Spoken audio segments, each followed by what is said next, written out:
irmãos? Paz mais uma vez aqui.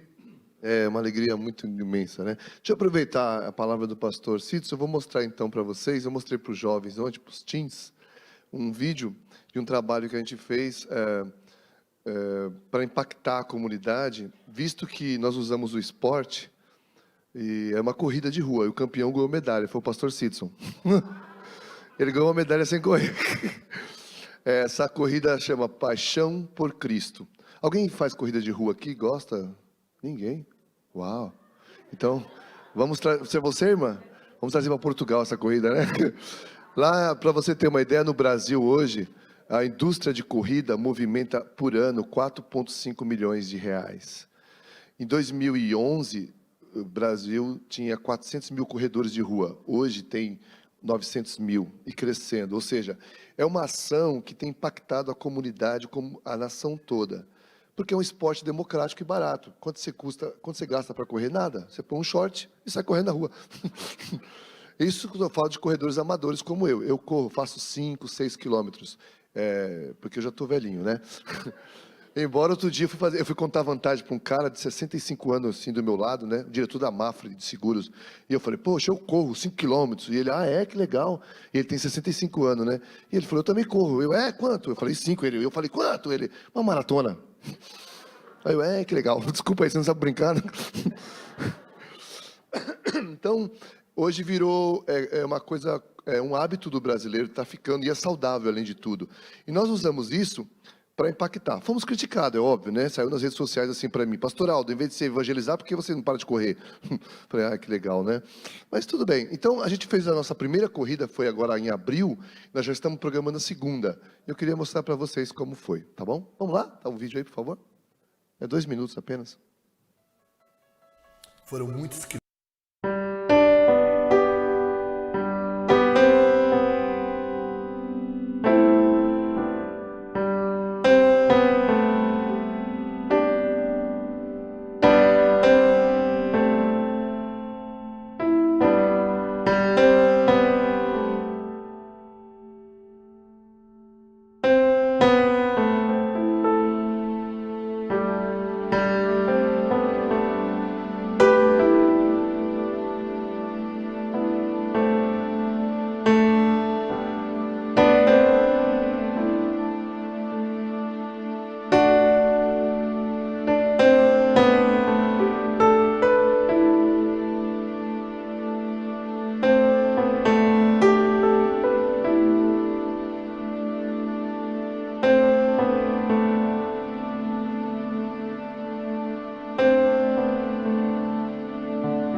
E agora eu sou embaixador da corrida.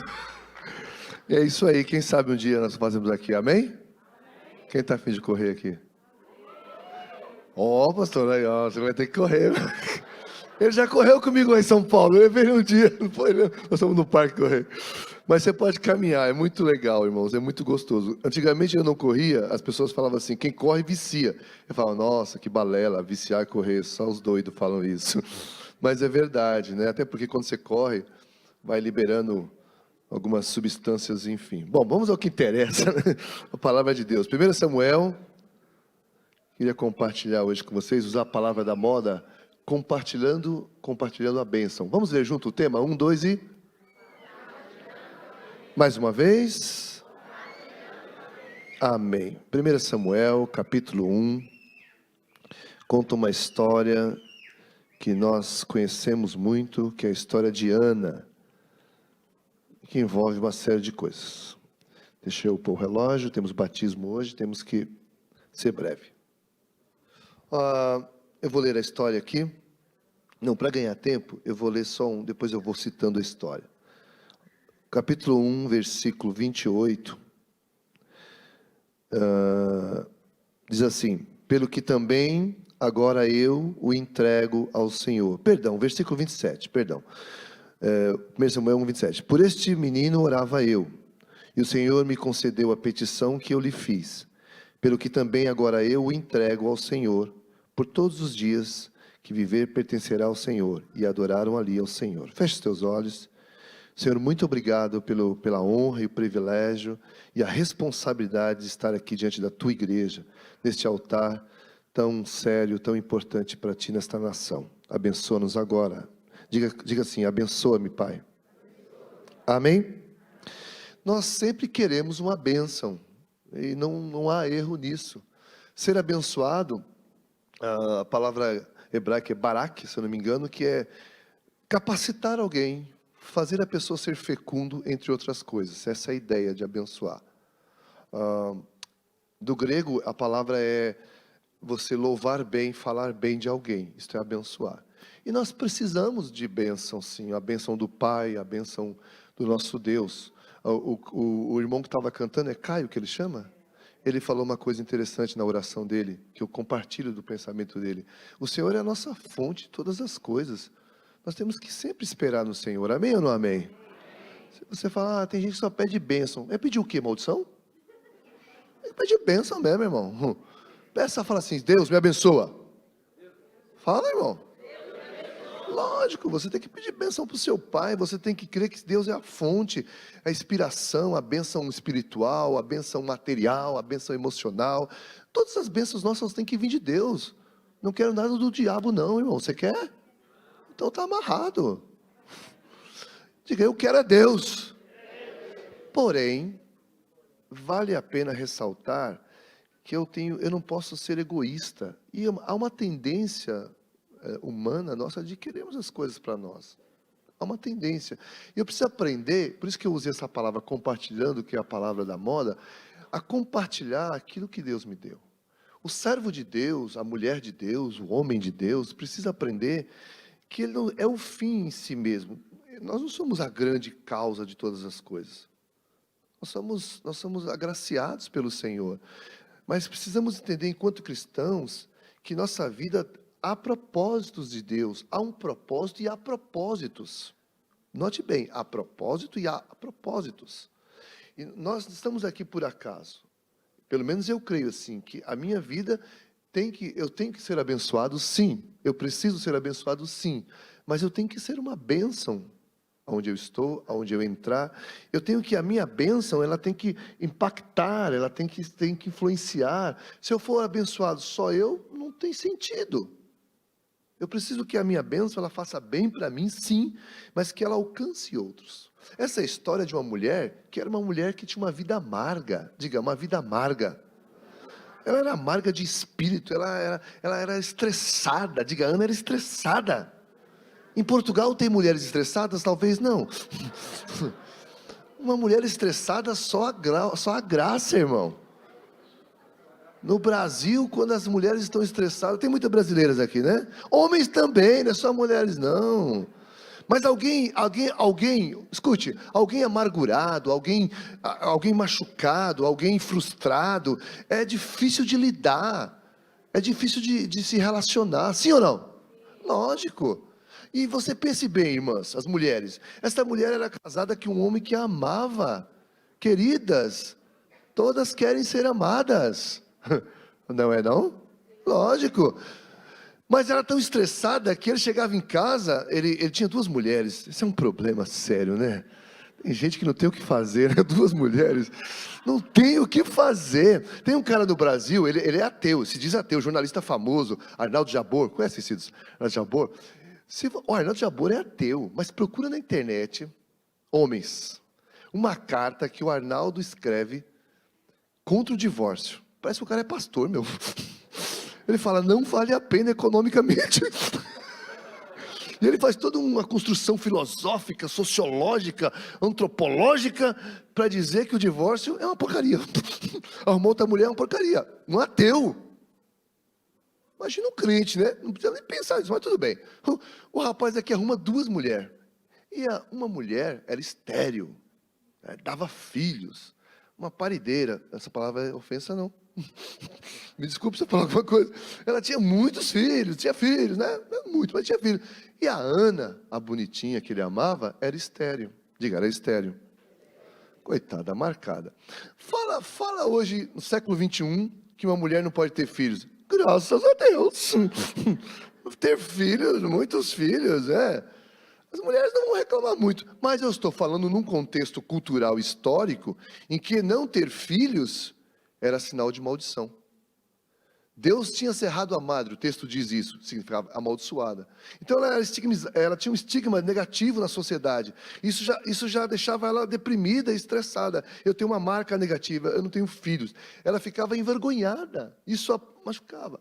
E a Bíblia diz que o marido dela, ele passava nas vendas, chegava em casa com presente em casa, aí ele chegava para a mulher lá, a outra, né? Penina, isso, né? Olha, um presente para você. E para Ana, ele dava porção dupla. Se ele comprava uma rosa para uma, ele comprava duas para Ana. Já pensou, mulheres? Se ele comprava um perfuminho assim famoso, dois. Aí chegava assim, Ana, querida, para você eu te amo tanto. E Ana, E ele, mas Ana, e ela, eu quero um filho, eu quero um filho. E ele, mas eu sou aqui, eu te amo, linda.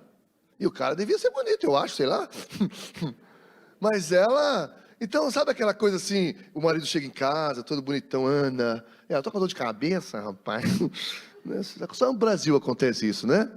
Ela sempre estava estressada. O cara vinha cheio de amor para dar para aquela esposa, né? E ela lá. E a Bíblia diz que eles todo ano subiam para orar, para adorar o Senhor, e ela ia, ela chorava e tal. Aí um dia, ela resolveu pedir o milagre dela. Há quem diga, estudiosos, que Ana orou 20 anos. Não foi um negócio assim, de ler a Bíblia, parece tudo rapidinho, né, gente? Parece que foi assim, não. Esse irmão quer benção amanhã, segunda-feira, calma. E aí mas ela decidiu o seguinte, eu não estou lendo para te ganhar tempo, então ela falou, Senhor, então é o seguinte, eu quero um filho, e se tu me deres um filho, Senhor, olha para a minha tristeza, eu vou entregar para ti, eu vou compartilhar, não com pessoas, no altar de Deus, diga, compartilhar no altar. E aí a gente lê o final da história, já quando ela tem esse filho, então, ela entrega no altar. Que maravilha, diga, que maravilha.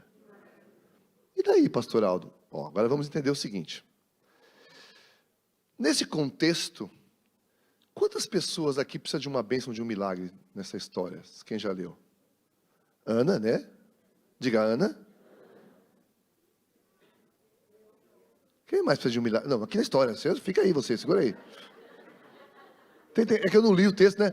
Mas quem tinha necessidade aqui? Vamos formular a pergunta melhor. Ana? Diga, Ana.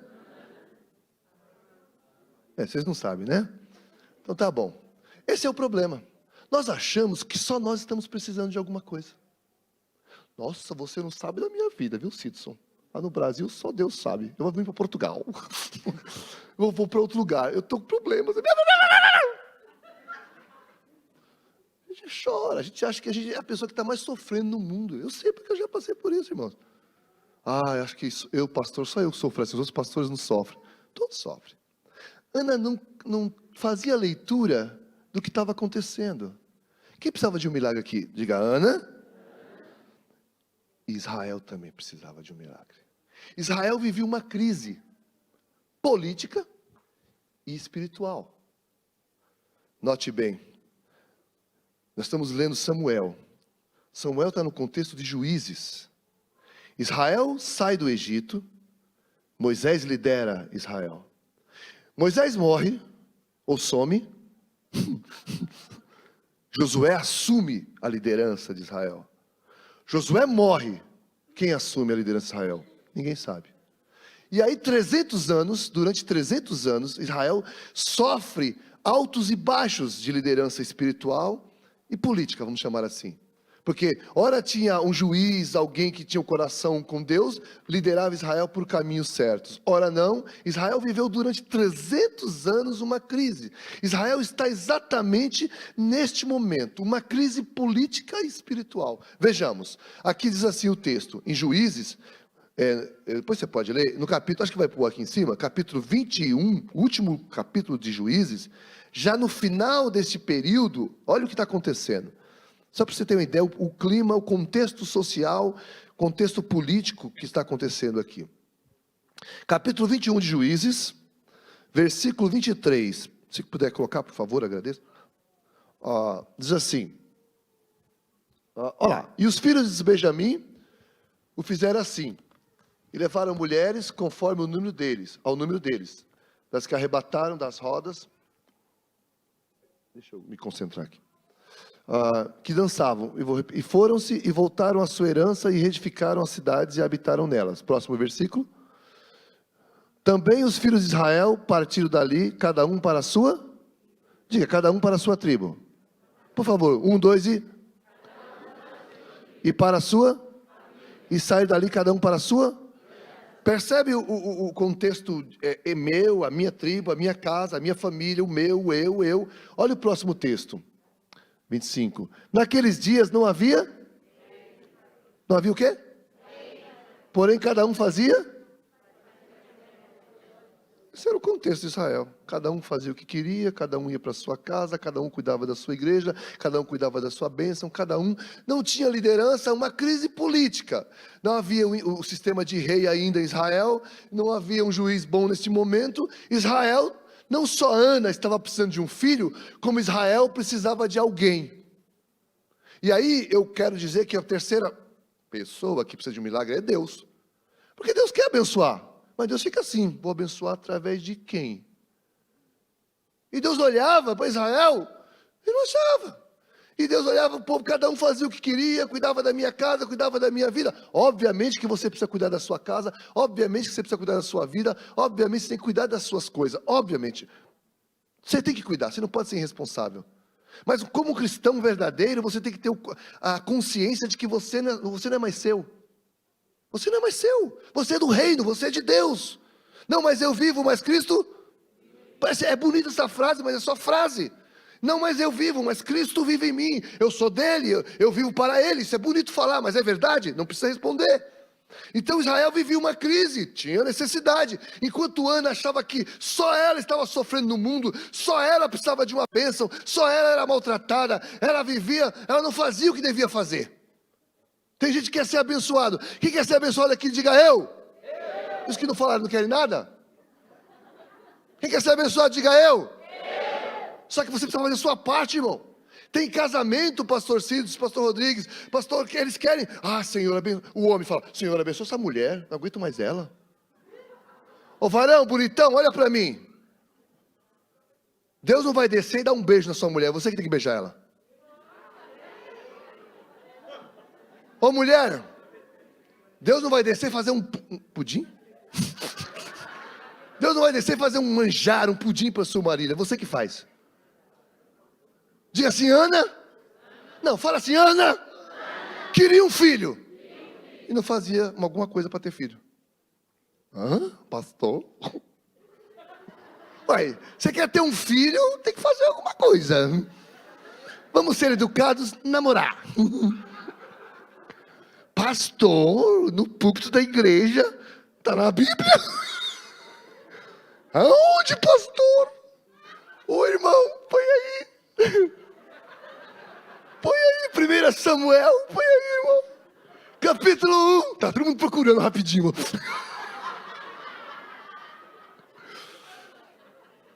Diga, eu quero filho. Ninguém quer filho aqui.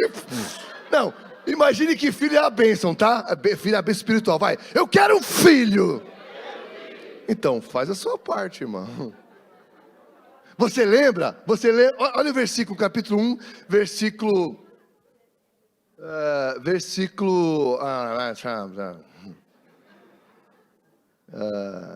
7, versículo 7. 7, irmão. E assim fazia ele de ano. Sempre que Ana subia à casa do Senhor, a outra irritava. Por isso chorava e não comia. Próximo versículo. Então Eucana, seu marido, lhe disse: Ana, por que choras? Ó querida, por que não comes? Ela não comia, ela chorava. E por que está mal o teu coração? Os homens onde que vieram vão lembrar do coração. Tem que ganhar o coração, né? Não te sou eu melhor do que 10. Ana, olha eu, Ana. Olha que homem, Ana, que Deus te deu. Ana! Eu tô com dor de cabeça, tô estressada, sai pra lá. Você imagina o que ela não fazia? Vocês estão meio assustados, né?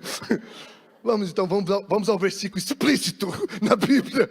Porque o versículo é explícito aqui. Você já percebeu que ela estava irritada. Aí no versículo 18, ela orou, ela foi abençoada pelo sacerdote. Olha o versículo 19, põe para nós, irmão. 19, leia comigo. 1, 2 e levantaram.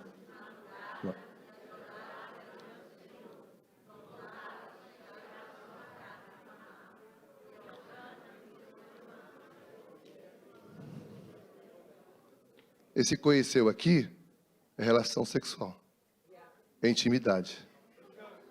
Ela queria um filho, você entende agora? Ela queria um filho e o marido chegava em casa, ela...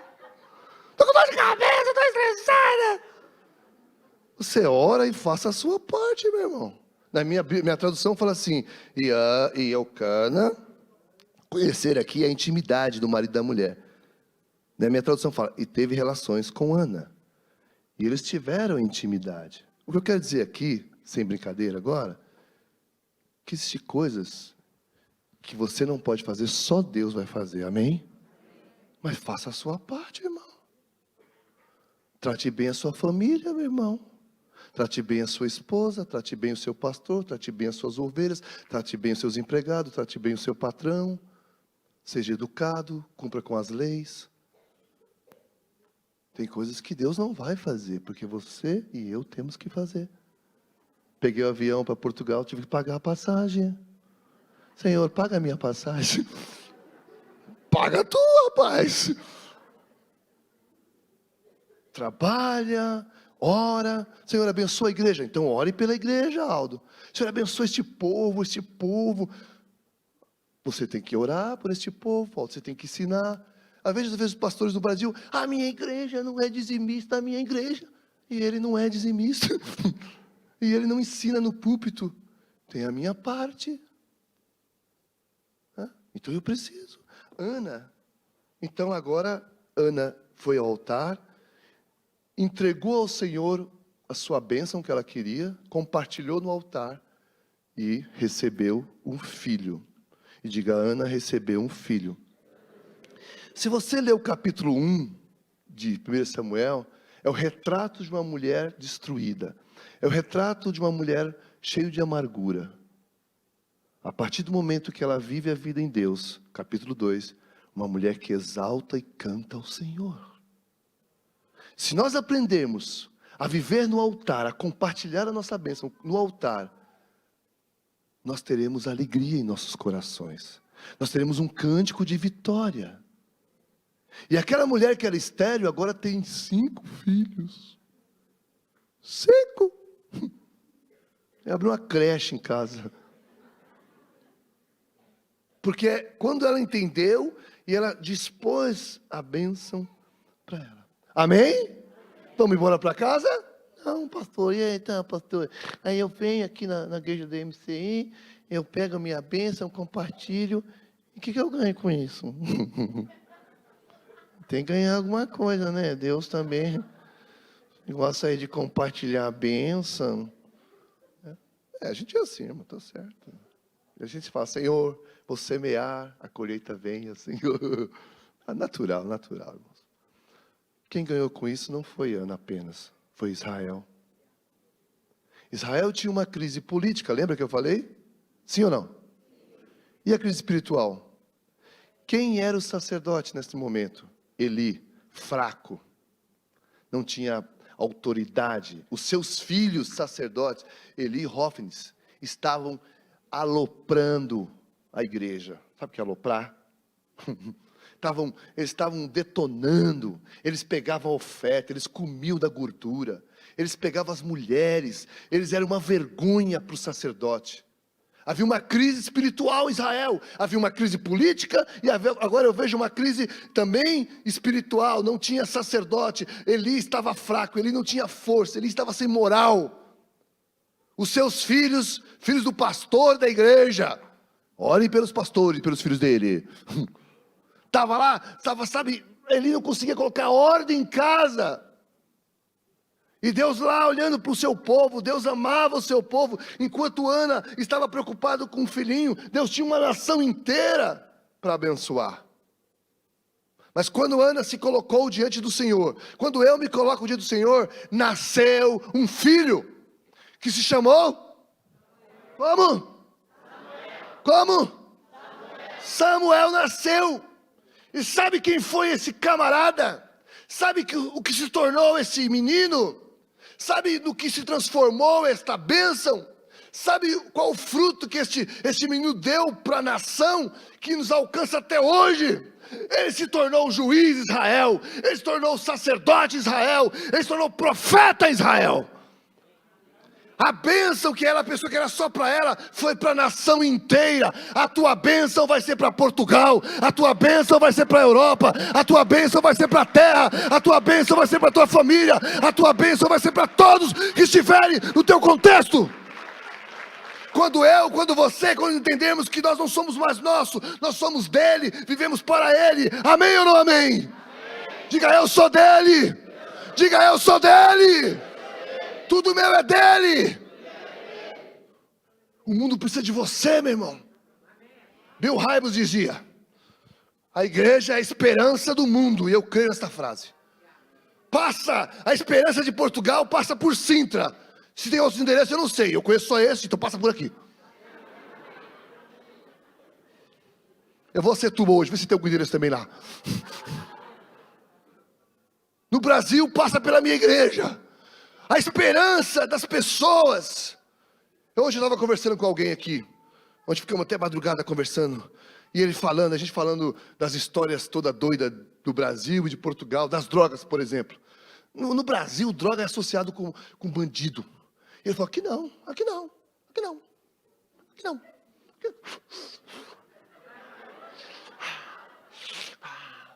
Aqui é social, mas é droga.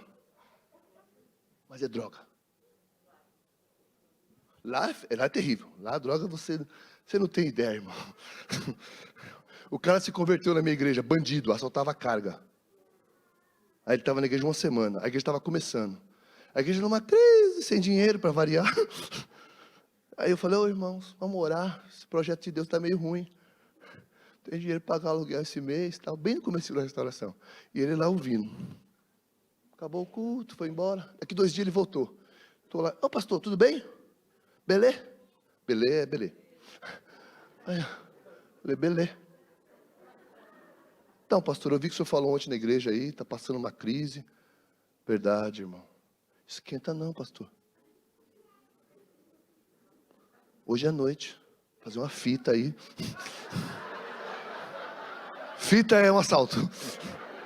Eu e os parça. Já foi combinado toda a grana para a igreja. Aí, irmãos, eu não sabia se eu aceitava ou se eu não aceitava. E eu, querido. Peraí, querido. E ele, como assim, pastor? É igreja? Eu, não, tá. Esse rapaz hoje é pastor no Japão. Chama Edson. O outro ouviu a história da crise. Falou, pastor, eu trouxe uma oferta para a igreja. Eu falei, opa, glória a Deus. Uma sacola. Eu falei, é muito dinheiro, deve ser, né? Ele abre e se diz, um rifle. Uma arma. Quase que um fuzil. E eu, que é isso, cara? Não sei usar isso. Não, pastor, para a igreja vender, fazer dinheiro. Não. Os caras faziam de tudo. Um cara se converteu desse tamanho lá na igreja. Ele chama Robson. Desse tamanho, mas não mexe com ele não, irmão. 2 homicídios se converteu. Aí, pastor Aldo. Eles andam assim, né? Pastor Aldo. Aí, deixa eu olhar o tempo aqui. Ele tinha culto todo dia, como ele é novo convertido, ele vai na igreja, ele fica legal. Aí não teve culto um dia, aí ficou de bobeira. Aí, pau. Sabe o que é isso? Droga, bebida, pá, sexta-feira de noite, pá. 4 horas da manhã eu tô dormindo. Escutei, pastor Aldo. Não, mito, pastor não, Aldo. Aí eu acordei. Falei, é meu pai. Falei para minha esposa, morreu alguém? Porque se ele veio pessoalmente, ele devia ter ligado. Aí eu cheguei, falei, pai. Meu pai é meio bravo. Pastor, vocês conhecem ele, baianão? É um gato chamando ali. Aí eu fui lá, esse cara tirou toda a roupa, estava cheio de droga e de demônio. E aí ele começou uma faca, começou a quebrar tudo em casa, e se furar e se cortar. E falava, pastor Aldo. Literalmente. Aí foram me buscar. Irmãos, olha o meu corpo, né? Eu não sou de briga, não sei brigar. Se alguém quiser me bater, faz assim, eu já saio correndo, né? Aí eu cheguei assim, eu fazia assim, irmão, eu tremia. Eu falava, Jesus, o que eu vou fazer aqui? Aí a mãe chorava, a tia chorava, aquele clima assim. A casa tinha um pé direito desse tamanho, eu tinha que baixar para entrar assim, irmão. Aí eu cheguei lá, bem mocinho, Robson. Tava com muito medo.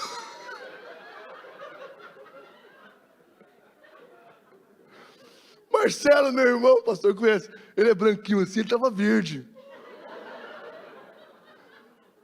Aí eu falei assim, meu, ora em línguas aí. Ora aí que eu vou entrar, meu.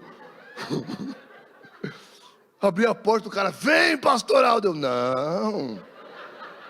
Dá a faca aí, cara. Aí o Espírito Santo entrou, me tomou. Eu parecia Sansão, irmão. Brincadeira. Mas aí, sério, eu falei. Aí Deus me deu uma autoridade que eu não consigo explicar de forma natural. Eu lembro que eu repreendi. Eu lembro até hoje. Espírito do Exu Caveira. Eu falei exatamente isso. Senti que era um espírito de morte. E o Zé Pilintra. O Zé Pilintra é o espírito do vício. Se você conhecer algum com vício, manda pau no Zé Pilintra, tá bom? Aí ele caiu e Deus libertou ele. Glória a Deus por isso. Eu podia contar aqui muitas histórias, mas para dizer o seguinte: quando nós decidimos ser uma bênção para o nosso bairro, as pessoas mudaram. Nosso bairro não tinha rua asfaltada, pavimentação. E eu fazia o seguinte, 7 horas da manhã eu levantava, literalmente. Estava frio em São Paulo naquela época, as crianças pequenininhas, colocava na Kombi da escola, na perua, ou na carrinha que vocês chamam, né? E aí eu saía na rua com a touca, e saía assim no meio das ruas, e eu falava, Senhor, isso aqui vai mudar. Eu saía orando, Senhor amado, rabachota, canta, rabaxeramana, e abençoa, orava em línguas, orava. Aí passava nas biqueiras, biqueira é comércio de droga. Aí eu passava assim, fecha essa empresa e abre aqui alguém. É empresa aquilo, irmão. Deus mudou o bairro. Veio asfalto para o bairro. Veio posto de saúde que não tinha. Esses bandidos se tornaram homens, casaram. Quando Ana compartilhou a sua bênção, Israel ganhou Samuel. E Samuel, repito, foi juiz, colocou ordem na casa. Foi sacerdote, colocou ordem no altar. E foi profeta. Restaurou a voz de Deus na nação. E Samuel coloca o Estado de Israel em ordem. Samuel, o homem que coloca Israel na perspectiva de Estado em ordem, na perspectiva espiritual, ele coloca em ordem. A tua bênção, ou melhor, você não está aqui apenas para ser só você abençoado. Você é um canal para uma nação inteira, para o mundo inteiro.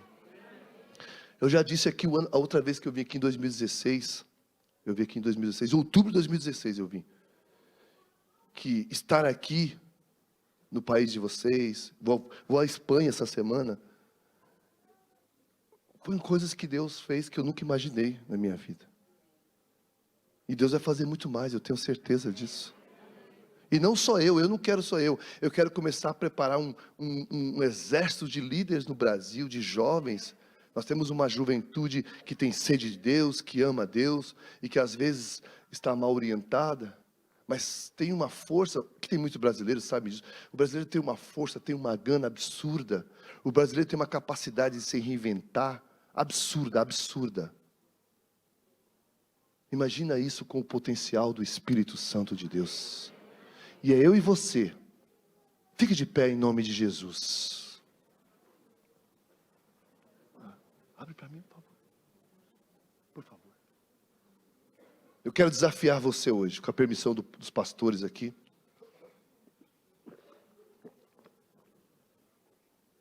Qual é a área da tua vida que está estéril como Ana? Qual é a área da tua vida que precisa de um milagre? O que você está pedindo, que você está pedindo só para você? Continue pedindo, mas a partir de hoje, a partir desta palavra, entenda que a tua bênção tem que ser compartilhada no altar de Deus. Que a partir dessa reflexão pequena, simples, breve, você seja outra pessoa. Você seja de fato um canal de bênção onde você estiver. Para a tua igreja, para a tua família, para a tua casa, para a tua faculdade, no teu colégio, na tua empresa, no seu lazer.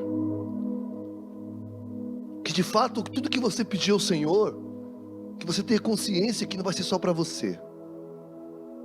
Que uma oração sua, uma bênção tua, vai impactar gerações e gerações. Samuel impactou gerações e gerações, inclusive eu. Eu estou aqui lendo a história de Samuel. A história de Samuel me inspira.